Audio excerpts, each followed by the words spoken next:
Kontrol itu hati. Hati, oke. Rajanya. Iya. Oke. Pengontrol kita itu hati. Kemudian powernya apa coba? Akal. Akal itu kalau nggak dikontrol, biar itu. Ya kan? Kontrol. Sensitivitasnya kayak nafsu. Kita keinginan. Akhirnya kita sensitif kan merasa, oh ini enak kayaknya ini. Setelah enak, apa benar enak? Kemudian digerakkan oleh hati seperti itu.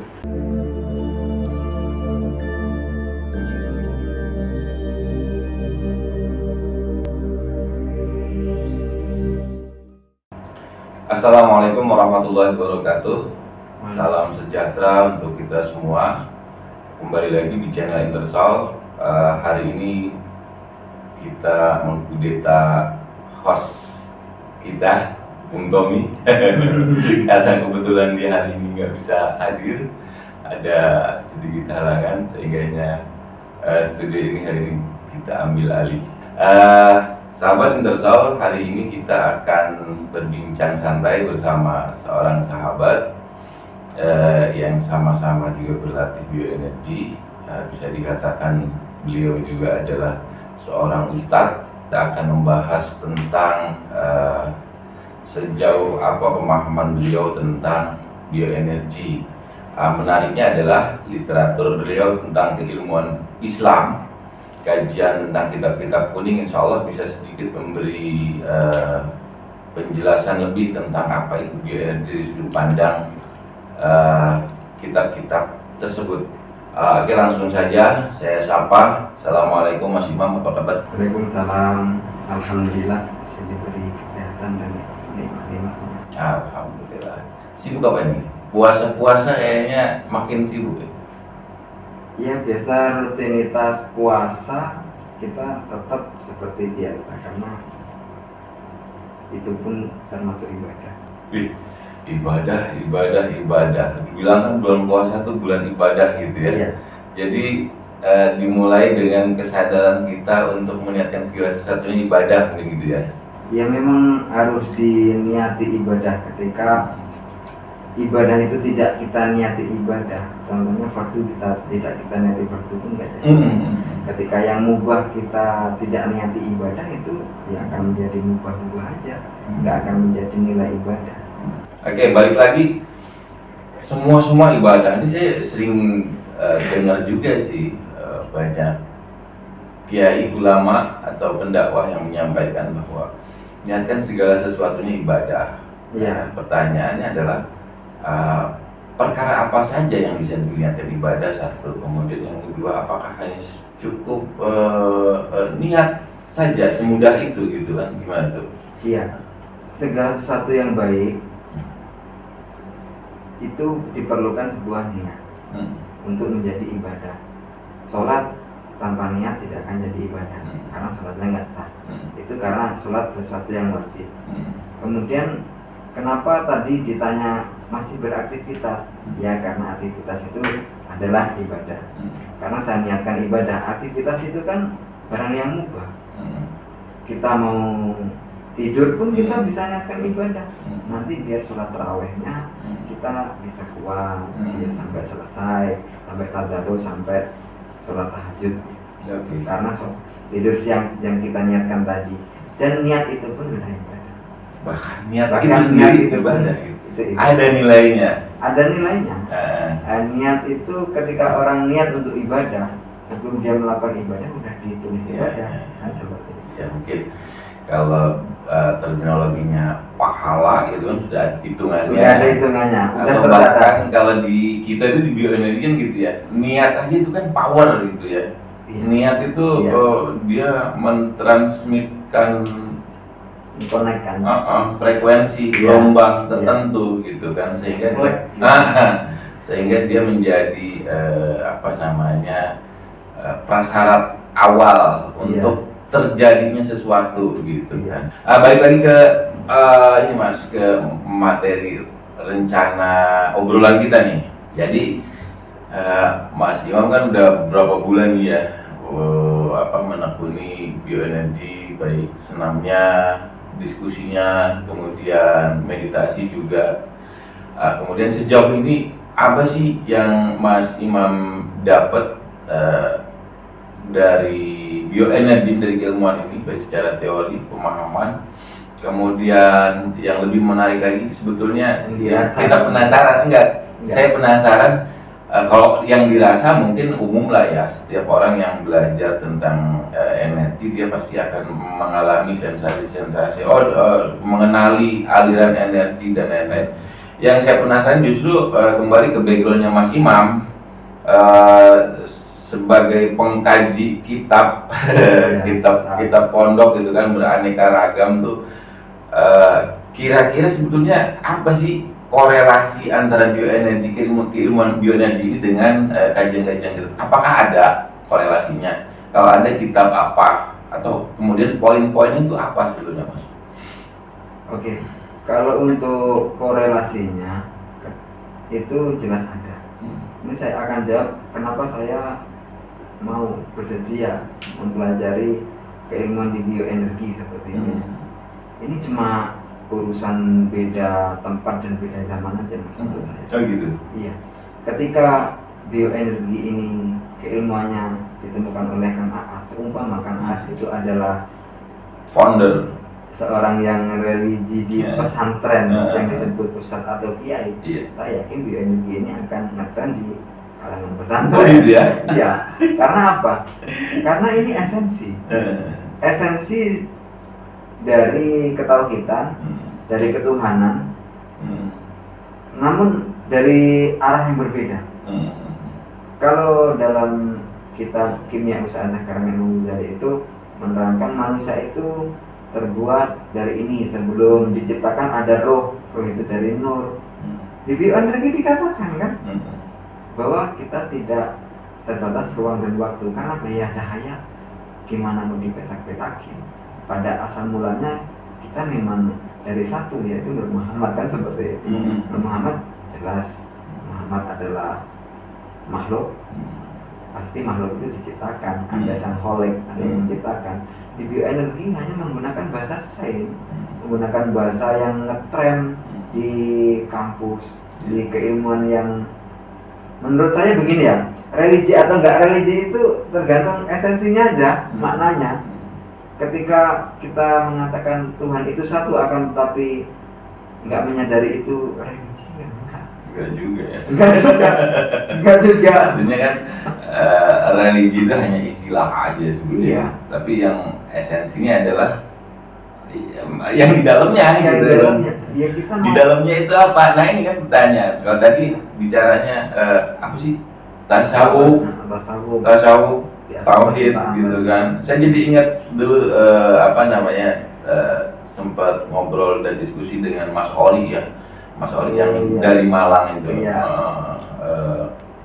Yang kebetulan masih satu jalur dengan kita, pembelajarannya bioenergi juga gitu kan. Jadi saat itu Mas Ori, dari obrolan itu yang saya tangkap adalah inti segala ilmu itu sebenarnya tujuannya adalah tauhid. Keilmuannya apapun, hakikatnya, secara hakikat, dia sebenarnya arahnya ke sana. Pada akhirnya dia adalah dikenalkan, kemudian difahamkan pada seseorang menjadi alat untuk memahami urusan tauhid itu juga, untuk kembali ke yang satu itu. Nah, apakah seperti itu di bioenergi yang Mas Imam tangkap, kemudian dikorelasikan juga dengan kajian-kajian kitab itu, gimana? Saya mencoba untuk mendefinisikan setahu saya tentang segala hal itu akan mengarahkan kita ketika kita memikirkan dengan serius dan kemurnian, itu akan mengarahkan kita kepada penciptaan. Siapa yang mampu menciptakan? Disebut kholik. Kemudian kholik itu siapa? Menunjukkan dengan nama Allah. Kan seperti itu. Ketika selain Allah itu dikatakan alam, masih Allah itu alam. Alam itu dalam arti baru datang itu diciptakan. Berarti kan ada yang menciptakan. Saya diciptakan nih. Berarti kan saya diciptakan fisik saya, suara saya, pengetahuan saya, semua diciptakan sampai debu yang akan menempel di tangan saya itu ciptaannya, kehendak. Debu mau nempel di sini tuh kehendak diciptakan oleh, kan akhirnya mengesahkan Tuhan. Tadi dikatakan ilmu semua itu mengarah ke tauhid, semua mas, bukan hanya ilmu. Sampai satu titik pun bisa mengarahkan ke tauhid, nafas pun mengarahkan ke tauhid. Yang bukan hanya yang baik, semua pokoknya. Ketika orang itu mau berpikir, ya, itu kuncinya. dia nggak akan menemukan itu. Ya kan, ini menarik juga perkara berpikir ini gitu ya, bahwa ya secara umum di situlah fungsi lembaga-lembaga pendidikan, lembaga pelatihan yang memang set ilmu teori gitu kan, metode gitu kan. Cuman jadi luar biasa atau tidak materi itu tergantung orangnya masing-masing. Dia mau menggunakan, memaksimalkan alat pikirnya atau enggak gitu kan, sehingga dia menjadi pemahaman yang lebih, sehingga dia menjadi inherent si ilmu teori dan relate gitu dengan kehidupannya. Benar. Jadi konsep yang disampaikan oleh saya mungkin ya, itu belum tentu konsep itu pas untuk kawan-kawan. Konsep itu mungkin benar, tapi mungkin ada satu variabel yang perlu ditambah atau perlu dikurangi oleh kawan-kawan kan seperti itu. Karena ya saya dari literatur Lampung Timur, di sini di Bandar Lampung pasti kan harus ada penyesuaian. Mungkin ini pokoknya, kemudian mau dikembangin atau dikurangin sedikit, tambah sedikit ya sesuai kehidupan kawan-kawan. Yang penting masih dalam koridor aturan Tuhan. Ya, bisa dibilang berarti inti segala ilmu tujuannya adalah tauhid. Itu nggak tiba-tiba, itu juga perlu konteks, perlu literatur juga gitu, untuk nyampe pemahaman itu gitu ya. Yang jelas mas,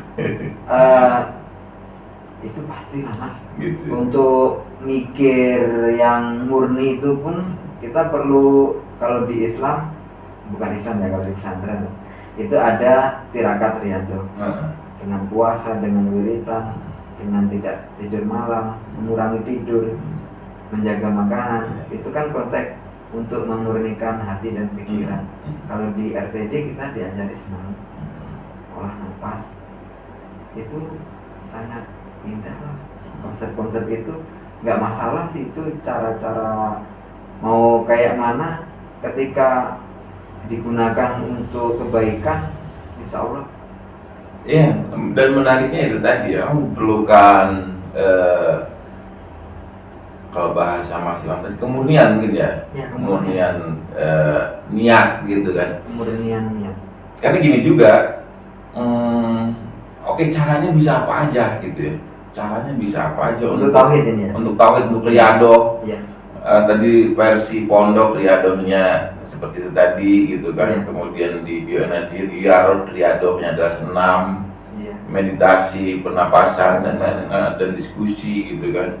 Artinya cara bisa apa aja, tapi kalau dia tidak dibarengi, diawali dengan bersama dengan kesadaran tadi itu, nggak berangkat niat, nggak jadi gitu kan barang itu. Jangankan jadi nggak berangkat karena kita ini sudah dinaskan dalam kitab hikam itu menjadi pemalas, ya enak-enakan gitu aja. Dinasnya kayak gitu. Kalau kita nggak di, dan itu ada ya di kitabnya ya? Ada di Al-Hikam itu ada. Jadi gimana redaksinya itu? Redaksinya banyak. Kita ibadah itu artinya aja ya, kita ibadah itu diibadahkan, kita mampu berzikir dizikirkan. Jadi itu sebuah anugerah aja. Masya Allah. Jangan dianggap, oh karena saya karena keilmuan saya, karena saya udah mondok sekian tahun saya mampu ini. Nggak mampu, dimampukan. Bahasanya dimampukan. Ada tambahan itu ya. Yang Mas Imam sampaikan tadi berkaitan dengan mengenali diri toh, bicara esensi kita makhluk gitu kan. Iya. Esensinya namanya hamba gitu kan. Kemudian esensi yang maha Tuhan yang sebenarnya kita itu sudah diatur gitu kan, tinggal ngejalanin aja gitu ya. Iya, itu kan bahasanya redaksi Arabnya man arafa nafsahu faqad arafa rabbahu. Di situ ada huruf nyambung, huruf atofah, faqad, nggak cuma. Fa itu menunjukkan dekat terjadinya. Ketika dia mengenali dirinya, dia jangka dekat dia akan mengenali Tuhannya. Kalau pakai summa itu agak lama. Di situ kan dekat. Sebenarnya bahasanya jangan hanya, pengertiannya jangan hanya diberhentikan barang siapa mengenali dirinya, barang siapa mengenali ciptaannya, maka dia akan mengenali yang menciptakan. Contoh nih Mas, saya kenal sampean, kemudian sampean ini jahat pada orang, kemudian pada umumnya ketika kita kenal dengan orang jahat, ada juga ya, waduh. Iya. Ya terus. Kita kenal dengan orang jahat itu, wah saya nggak mau dengan orang itu gini. Itu di level fisik. Tapi kalau kita dalemin lagi, jangan lihat itunya. Kejahatan itu hakikatnya siapa yang menciptakan. Kemudian Mas Dudi ini siapa yang menciptakan. Pulpen yang menciptakan Mas Dudi, dan Mas Dudi yang menciptakan siapa? Ada kopi ditanam, siapa yang nanam? Yang nanam kopi ini siapa yang menciptakan? Semua kan menuju ke yang satu. Iya, yang satu itu yang menciptakan. Iya. Ketika kita melihat sendal Pak Jokowi, kita keingetnya ke Jokowinya. Iya. Oh, energi itu apa, kesadaran mental ya. Kesadaran mental. Kalau di bahasa Mahabbah itu di Laila Majnun, Imri Al-Qais itu cuma melihat pagarnya, pagar rumahnya. Dia salah satu melihat Laila. Iya kan? Ya harus sampai seperti itu, nyambung. Iya. Jangan ketika kita lihat langsung kayak gitu.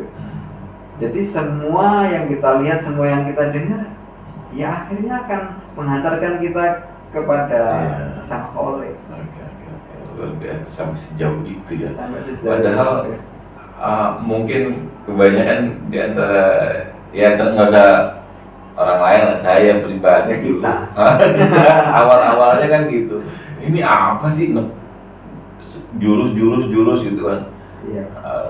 Napas kan berat. Jadi seperti menyulitkan diri gitu ya. Mempersulit diri sendiri. Walaupun ya sedikit lambat laun gitu.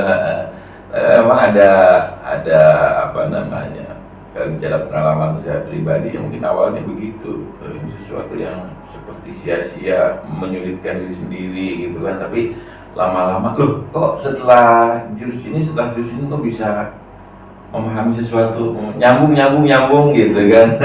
Kita seminggu nggak jurus karena angin sedikit aja letoy. Atau hubungannya ya pikiran kita lagi nggak benar, mungkin pikiran kita lagi lemah, fisik kita lagi lemah, ini pikiran lemah. Ya lagi-lagi kalau kita bandingin, kenapa kok sampai kita letoy? Karena kita nggak senang. Kenapa nggak senang? Ya kita pikirkan nggak senang untuk biar letoy, biar tahu kalau kita ini hamba yang lemah. Yang lemah. Ya ini ya, mungkin kontradiktifnya kan di situ Mas. Jadi untuk apa kita berlatih? Untuk apa kita mengeluarkan effort lebih gitu kan untuk melakukan sesuatu ketika kita meyakini segala sesuatunya itu sudah diatur dan kita hanya ngajarin aja. Gimana coba? Simpel sih. Gimana? Itu kan cuma pemahaman tentang sebab, musabab dan tajrid. Kalau orang tajrid apa itu tajrid? Tajrid itu makom di menerima. Dalam arti orang yang di makom tajrid itu memang sama sang Khalik sudah diletakkan di makom itu. Dia malah nggak boleh asbab. Dia malah nggak boleh. Jadi ketika orang tajrid nggak boleh asbab. Ketika orang asbab nggak boleh dia kayaknya enak di tajwid. Kamu di situ. Nggak boleh iri-irian. Nggak boleh. Sorry, asbab tadi kan sebab akibat gitu Sebab ya. akibat. Orang yang berada di makom yang konsep keterikatannya sebab akibat, hukum sebab akibat gitu ya. Ya dan itu nggak boleh iri-irian gitu ya. Nggak boleh. Dan sebab akibat itu juga tidak menandakan bahwa levelnya di bawah, enggak kok. Sebab akibat itu contohnya seperti ini. HP ini diciptakan, dibuat harus ada baterai untuk hidup. Sebabnya harus ada baterai, akibatnya dia hidup. Ya, itu sepaket.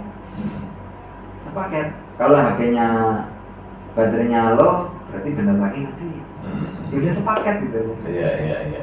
Oke, saya sepakat sih itu. Artinya itu makom-makom tadi itu mau baik tajrid menerima maupun orang yang masih di terikat hukum sebab akibat secara pemikiran dan kesadarannya tentunya kan gitu kan. Artinya itu bukan leveling, bukan leveling mas. Kombinat gitu. Ya, begini ya.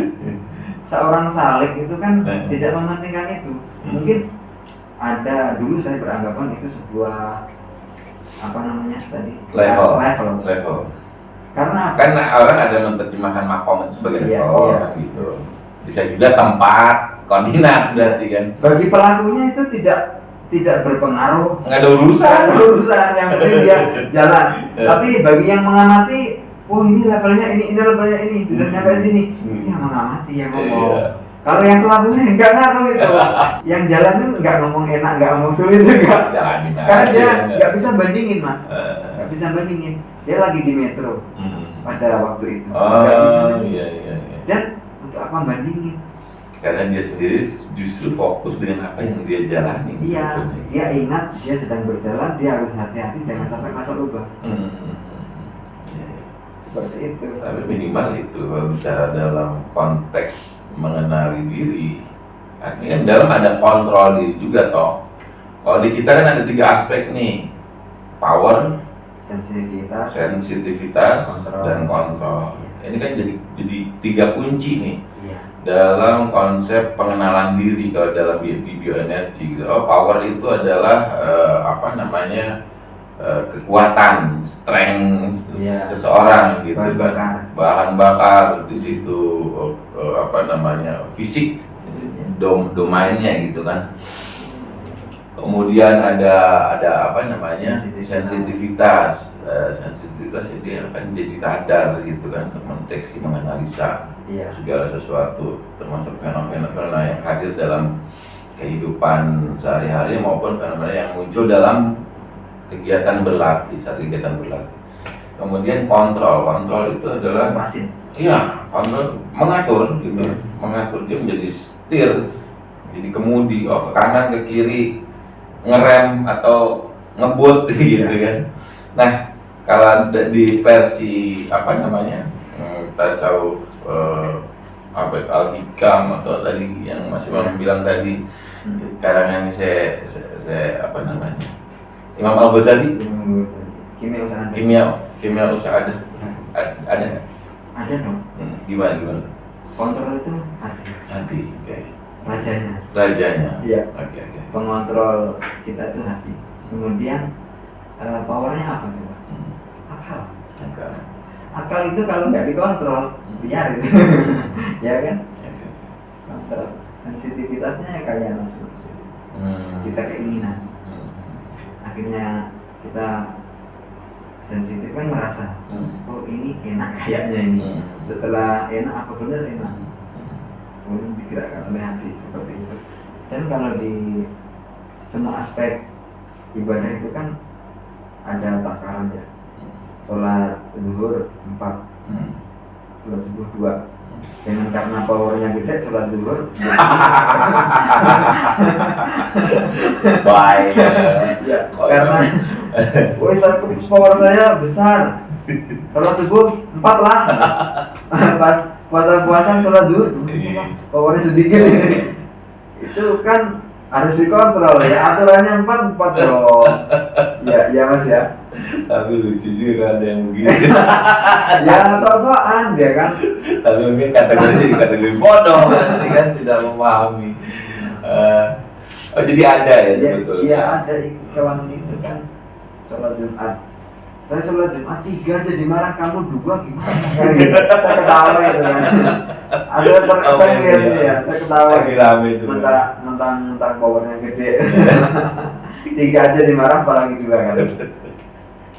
Itulah mempelajari, mengkaji diri gitu ya, mengkaji diri yang saya sendiri sebetulnya ketika menyadari bahwa bioenergi ini menjadi secara proses gitu ya, secara proses ternyata ini kita digiring untuk secara otomatis belajar mengenali diri gitu ya, mengenali hal di sekitar diri. Betul. Contoh kayak tadi yang Mas Iman bilang itu tentang sensitivitas itu nafsu gitu kan. Nah di kita itu di konsep cakra itu kan ada itu nafsu itu, psikologi namanya gitu kan. Yang namanya ego, super ego, kemudian rasa kepemilikan, hasrat dan lain-lain, itu nafsu toh. Ada bahasa fungsi disfungsi itu, ada fungsi. Nafsu baik dan nafsu buruk. Iya. Fungsi dan disfungsi. Betul. Kita itu betul-betul dikenalkan apa yang mana nafsu baik, mana nafsu buruk, mana kehendak baik, mana kehendak buruk, kecenderungan baik, kecenderungan buruk begitu. Iya. Dan itu memang kalau saya perhatikan titiknya itu memang tepat sesuai titik-titik cakra itu. Iya. Para ulama juga membahas tentang, bahkan sampai di Thorikoh yang saya ikuti itu sampai warna juga kok. Pada latifah ini dikiri nanti sampai warna ini. Oh iya. Seperti itu. Ya kan kalau di Thorikoh latifah ya. Iya latifah. Dalam arti begini, ulama terdahulu pun juga paham kok tentang ini. Saya yakin itu, karena ini ilmu manfaat. Ilmu manfaat. Ya kayak saya omongin di awal tadi, mungkin ketika dijelaskan dengan cara ini nggak nyambung, sehingga beliau memilih cara agaris atau cara yang lain yang lebih nyambung gitu. Bukan hanya mengaji, tapi bahkan mengkaji tauhid melalui bioenergi itu bisa sebetulnya. Sangat bisa. Dengan cara yang nggak bener aja, kalau pikirannya bener bisa kok. Apalagi yang bener. Apalagi itu yang bener. Tapi aspek yang paling kena dalam rumus teori atau praktek dari bioenergi itu yang Mas Imam anggap paling kena dengan teori tauhid itu apa? Semua kena. Semua ya? Kalau suruh pilih bingung saya. Beberapa aja jelasin coba. Contohnya kayak penjumlahan sebagian itu tidak akan lebih besar dari keseluruhan. Itu dalam konsep berjamaah. Kata Bang Faisal, 1 + 1 27. Kalau berjamaah. Jadi ini kita 1. Ini 1. Ya. Ditambahin. Jadi 27. Ini udah jadi 1 ya. Bukan jadi ini dan ini, jadi kita. Jadi jamaah. 27. Lo, gue 27. Iya, 27.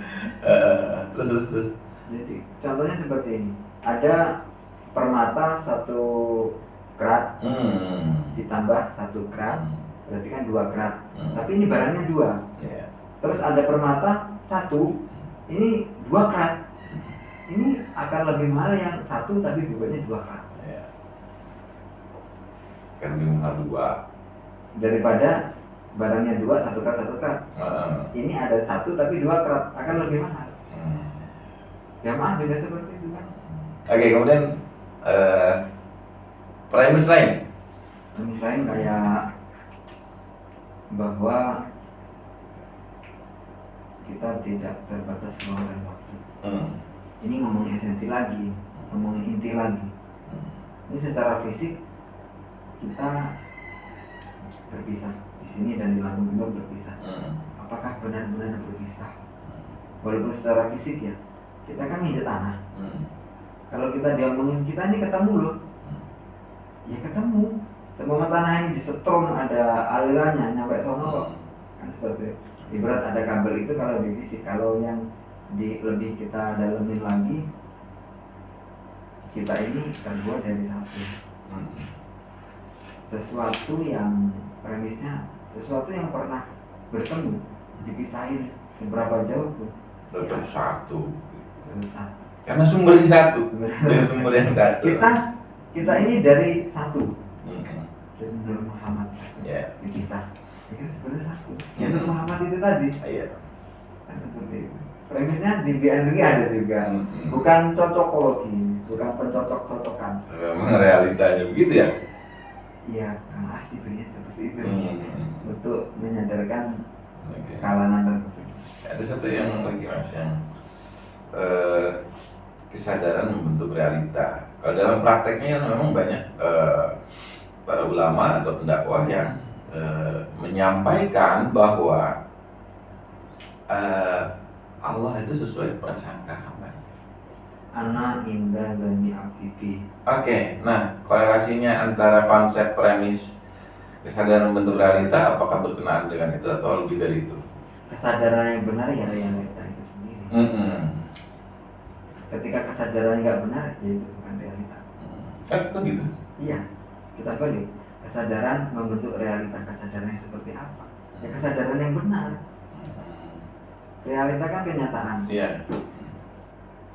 Ya kalau kesadarannya yang salah, walaupun itu benar, dia nggak ngakui. Oke, berarti Mas Imam mau bilang bahwa dalam penemuan Mas Imam tetap konteksnya ketika kesadaran yang diimplementasikan dalam tindakan yang tidak benar atau dalam tanda kutip buruk itu tidak akan menjadi realita begitu. Bukan seperti itu. Ya bukan. Ketika kesadarannya salah. Kesadaran yang salah ini gimana? Kesadaran salahnya benar. Ada muatan lain. Kesadaran yang murni itu yang benar. Yang murni adalah seumpama Allah itu mencipta. Lebih gampangnya orisinil kesadaran itu. Orisinil kesadaran itu jadi kita harus menyadari bahwa kita ini seorang hamba. Itu kan tanpa embel-embel memang kita hamba kok. Kalau saya raja, itu kan menurut produk kesadaran, bukan kesadaran itu sendiri. Mungkin kesadaran itu enaknya seperti ini. Kesadaran yang seperti apa? Kesadaran yang kita sinkronkan antara hati kita, pikiran, kemudian kita ucapkan. Oke, jadi dia satu paket gitu ya. Satu paket. Kenapa harus di sini dulu? Untuk memurnikan. Karena kesadaran yang murni, kesadaran sudah dimurnikan. Nggak ada tendensi ego, nggak ada tendensi kesombongan seperti itu. Fir'aun aja ngaku Tuhan kok. Itu kesadaran dia. Apakah benar Fir'aun Tuhan? Ya enggak toh. Karena kesadaran dia enggak di. Betul. Padahal dia juga memahami bahwa dia itu punya kelemahan. Nyatanya dia ingin membunuh semua bayi laki-laki. Tuhan masa takut. Ya kan? Oke, nah demikian teman-teman sahabat Indosoul. Kita lanjutkan. Ya mudah-mudahan bisa dipahami gitu ya dengan referensinya yang sedemikian rupa banyak, khususnya kekhususan kajian kitab-kitabnya gitu kan. Yang sebenarnya ini jadi harapan buat kita dan teman-teman di ada di Lampung untuk bagaimana Mas Imam bisa membantu menerjemahkan dalam versi Mas Imam gitu kan, dengan literatur dan referensinya gitu kan. Karena bicara terminologi keilmuan sains, ada yang ngecun, ada yang enggak gitu kan, tergantung tempat bergaulnya kan, tentunya begitu. Nah harapannya, tapi kalau di kita